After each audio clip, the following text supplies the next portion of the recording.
Seigneur soit avec vous. Évangile de Jésus-Christ selon saint Marc.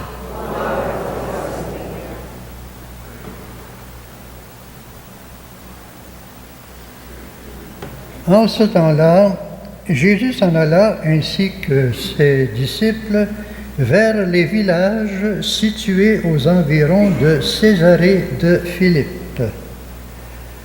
Chemin faisant, il interrogeait ses disciples.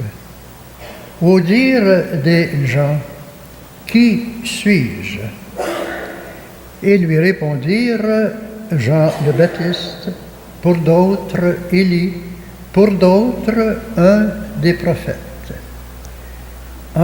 Et lui les interrogeait, « Et vous, que dites-vous?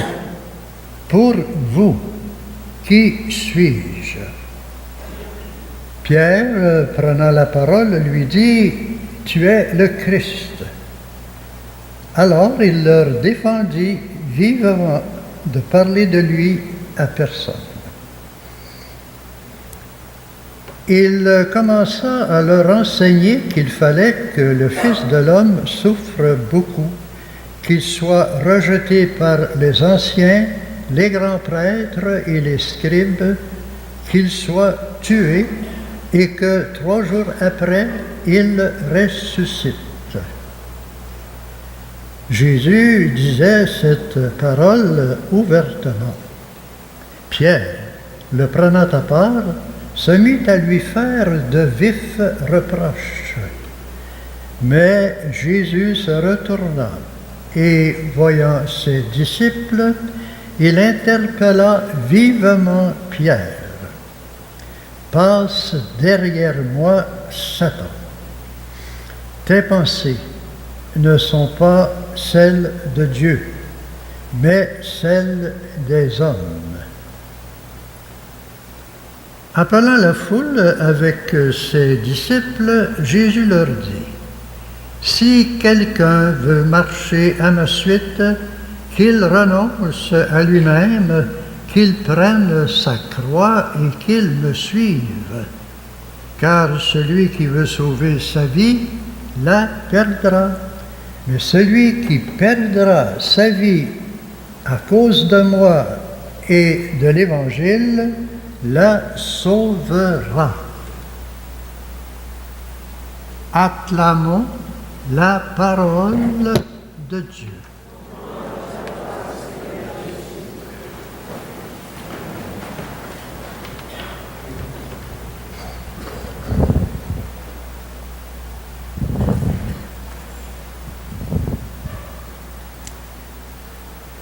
En ce 24e dimanche de la liturgie, Jésus, dans l'Évangile du jour, nous propose 2 questions.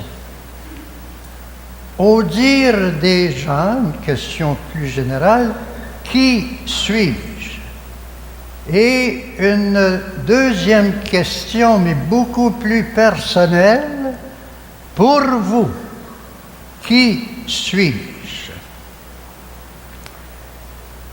Première question. Au dire des gens, qui suis-je? C'est une espèce de sondage. Et saint Marc va nous révéler 3 opinions des gens à l'époque. Pour plusieurs, Jésus est Jean-Baptiste, ressuscité. C'est ce que pensait le roi Hérode. Pour d'autres, Jésus est le prophète Élie qui revient, il est de retour. Ce que les gens pensaient à l'époque, Élie devait revenir avant la venue du Messie. Et pour d'autres, c'est un prophète, comme les prophètes d'autrefois.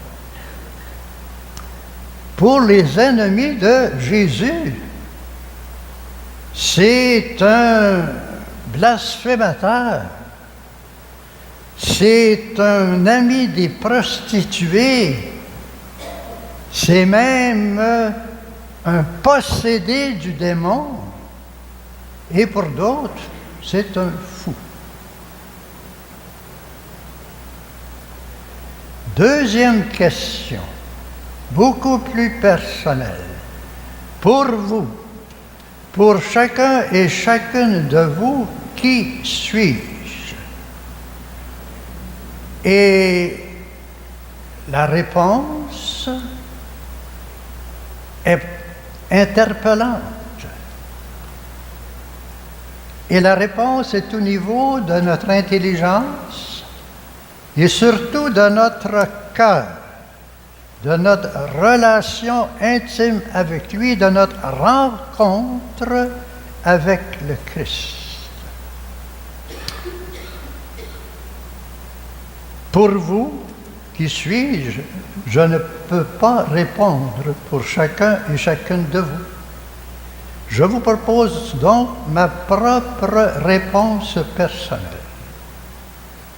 C'est Jésus qui me dit, pour toi, Claude Sigouin, qui suis-je? Je suis toujours impressionné par ce passage dans l'Évangile de Saint Jean. C'est au chapitre 15. Lorsque Jésus me dit, « Je ne t'appelle plus mon serviteur, je t'appelle mon ami. C'est moi qui t'ai choisi. » Moi et le Christ, deux amis. Je parle au Christ comme à mon ami et il me parle comme à son ami. Je me confie à lui et lui se confie à moi. Et dans le même chapitre de Saint Jean, il me dit qu'il me révèle tout ce que le Père lui a enseigné. Quelle joie! Moi et le Christ, deux amis ensemble. Et le Christ de me dire, je te donne ma joie et que cette joie soit parfaite en toi.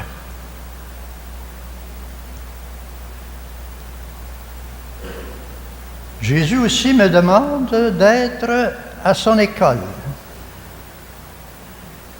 Apprends de moi que je suis doux et humble de cœur. La douceur, ce n'est pas de la mièvrerie. La douceur de Jésus, c'est une force, doucement fort et fortement doux. L'humilité, ce n'est pas un complexe d'infériorité. Au contraire, c'est réaliser ce que nous sommes dans nos qualités et dans nos limites. C'est ça, la véritable humilité. Pour toi, qui suis-je? Jésus est la sagesse éternelle de toute éternité dans le sein du Père et la sagesse incarnée dans le sein de Marie. Jésus est le Fils de Marie. Et là, il manifeste une dépendance extraordinaire dans le sein d'une jeune fille, et son nom était Marie. Il y a une dépendance non pas simplement dans ce mystère de l'incarnation, mais dans d'autres mystères du Christ. C'est son choix, c'est son projet. Et il me demande d'être dans la même dépendance mariale pour mieux proclamer le Christ et pour mieux vivre du Christ. La dépendance à l'exemple et à l'imitation de Jésus lui-même. Alors, quel est l'impact de cette connaissance au niveau du cœur? C'est l'impact d'un style de vie à la manière du Christ. Et quel est ce style de vie? Il nous le propose dans l'Évangile de ce matin. Si quelqu'un veut marcher à ma suite, qu'il renonce à lui-même, qu'il prenne sa croix et qu'il me suive. Que veut dire suivre le Christ? Marcher à sa suite, ça veut dire prendre sa manière de penser, ses pensées, sa vision, sa volonté même. Et quelle est cette volonté de Dieu? Elle se résume en un mot, amour. Amour, amour. Mais à deux conditions. Renoncer à soi-même. Cela ne veut pas dire se mépriser. Cela ne veut pas dire se dévaloriser. Cela veut dire de se décentrer de soi-même pour se centrer sur l'autre, Dieu et les personnes. Autrement dit, toi avant moi. C'est sortir de soi-même. C'est tout un défi. Porter sa croix. Jésus n'est pas venu pour enlever la croix, pour donner une explication à la croix. Ça demeure un mystère. Il est venu pour nous donner le sens de la croix. Et le sens, c'est l'amour. Alors, toutes nos croix, que ce soit des épreuves, des maladies, des souffrances, toutes ces croix, c'est avec amour que nous les unissons à l'amour du Christ sur la croix. Et maintenant, c'est à vous, chacun et chacune de vous, de répondre. Pour toi, qui est le Christ? Qui suis-je?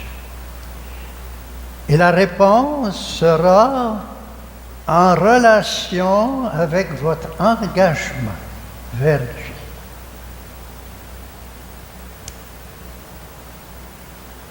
Et comment apprendre à cette connaissance au niveau du cœur? C'est par la méditation de la parole de Dieu. C'est par la méditation surtout de l'Évangile, le Christ vivant. C'est là qu'on le connaît dans l'amour. C'est aussi par la prière. Seigneur, fais que je te connaisse. Et c'est aussi par cette disponibilité totale à l'Esprit. C'est lui qui nous éclaire, qui nous donne cette connaissance amoureuse du Christ.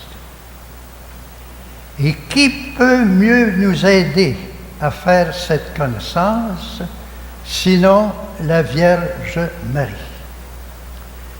Le Père de Montfort écrit dans un livre que nous appelons « L'amour de la sagesse éternelle et incarnée », « Expliquez-moi la douceur de Jésus. Mais auparavant, expliquez-moi la douceur de Marie, à laquelle il dépend, sa mère, de laquelle il dépend dans la douceur du tempérament. » Et on peut dire les mêmes choses de d'autres qualités de Jésus. Parce que Jésus était le portrait de Marie, psychologiquement parlant. Il est né de la puissance de l'Esprit, mais sans l'intervention du bon Joseph. Humainement et psychologiquement, il ressemble à sa mère. Alors, on peut dire de différentes qualités de Jésus. Pas simplement la douceur, mais l'humilité, la compassion, la piété et d'autres. Alors demandons à la Vierge Marie, la Reine des Cœurs, de nous donner cette connaissance amoureuse du Christ. Pour toi, qui suis-je? Amen.